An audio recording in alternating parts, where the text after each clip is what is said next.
This module, Module 5, takes a look at a number of different areas. The primary focus is to examine organizational structure and then funding types, where you get the funding to meet your financial needs. This is going to be a very quick video. Organizational structure depends if you're a sole proprietorship, a partnership, a limited partnership, a limited liability corporation, limited liability partnership, an S corporation or C corporation. There are different types of organizations, and the reason why that's important is it affects your ability to raise capital.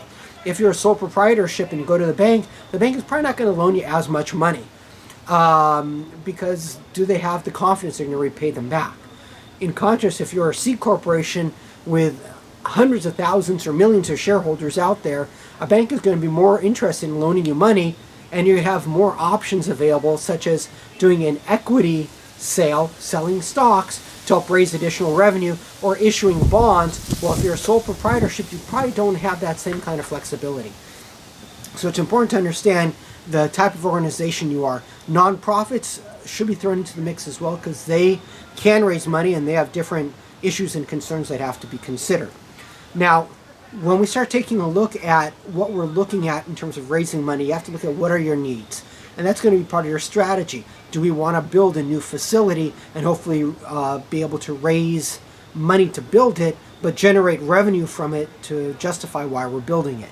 And so when you're identifying your financial needs, that becomes critical for you to see what's the long-term prospect. Just like if you're looking at renting a house or buying a house, why do I want to do one approach versus another? And then you have to look at the needs.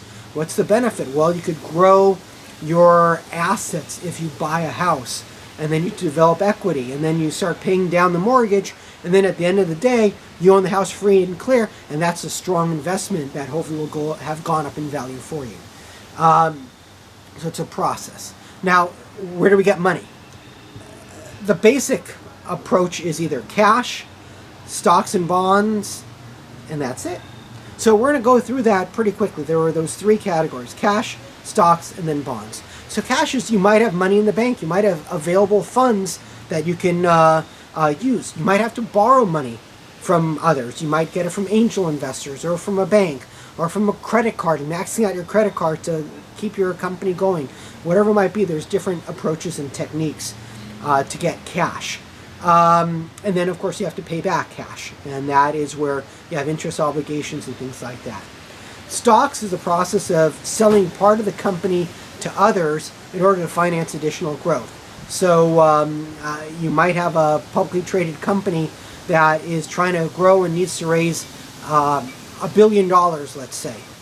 Well, they might do a public offering, and this is done sometimes in the stock area.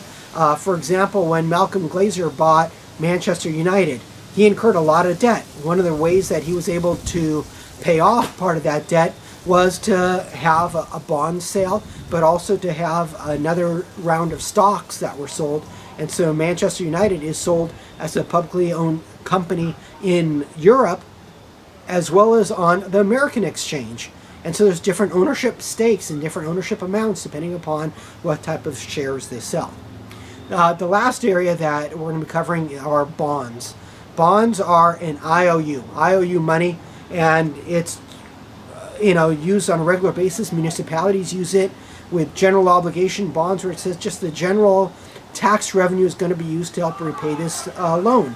In contrast, you might have dedicated revenue, where you might say, okay, $1 from every person that comes into the stadium is going to go to help repay this note. And so you might have a 40-year, 25-year, you could have long-term bonds, and they just represent a way of borrowing money, and it just represents evidence of the money being borrowed. And if it has a coupon bond, then it has to be paid on a regular basis, and it used to be that you used to redeem the coupon at a bank or other institution to get your payment received. That is basically what this chapter, and this module I should say, is focusing in on, is looking at the sources of money for you to be able to grow. I hope you learned a lot and have a great rest of your day or evening, whatever it might be that you're watching this. Take care. Bye-bye.